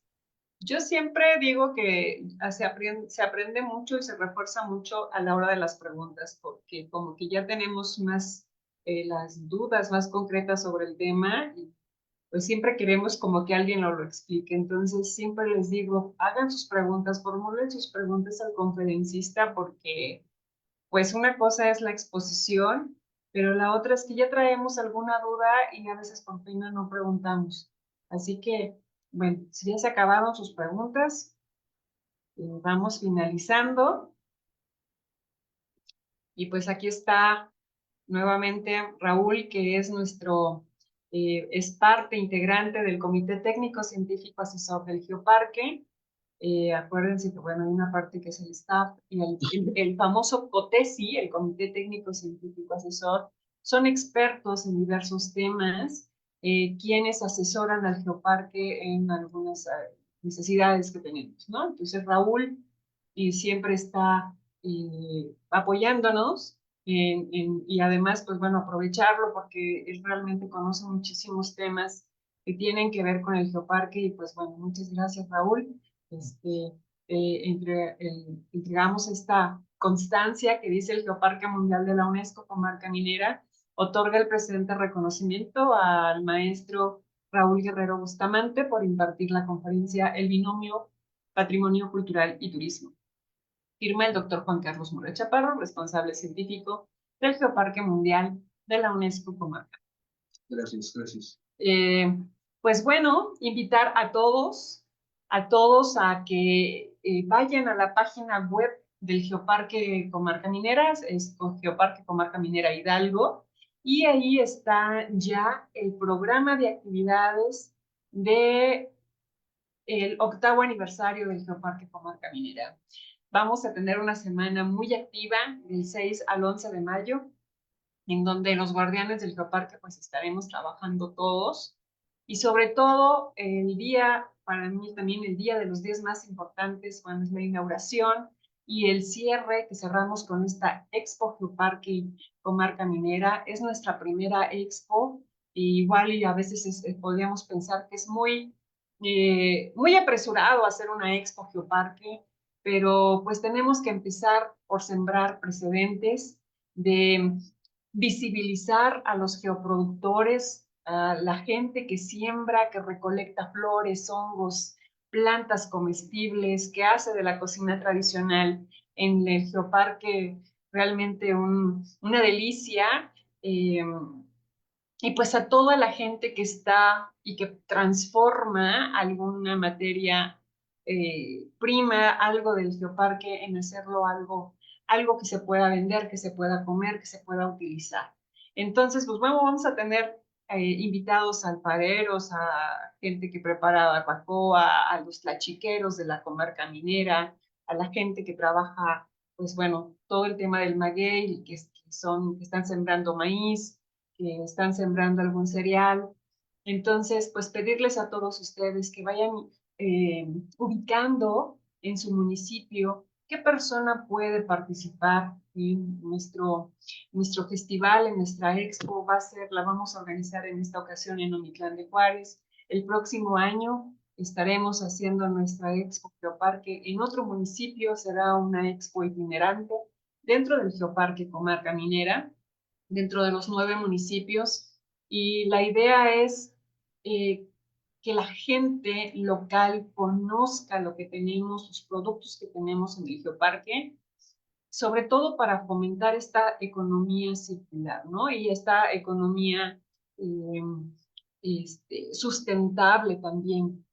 Bueno, además comentarles que pues vamos a tener que llevar nuestro dinero para comprar nuestro jarro de barro, porque no vamos a poder usar ningún producto desechable, envases desechables en nuestra feria, y si no, pues ahí pues la gente que va a vender va a llevar productos, sus desechables compostables o biodegradables.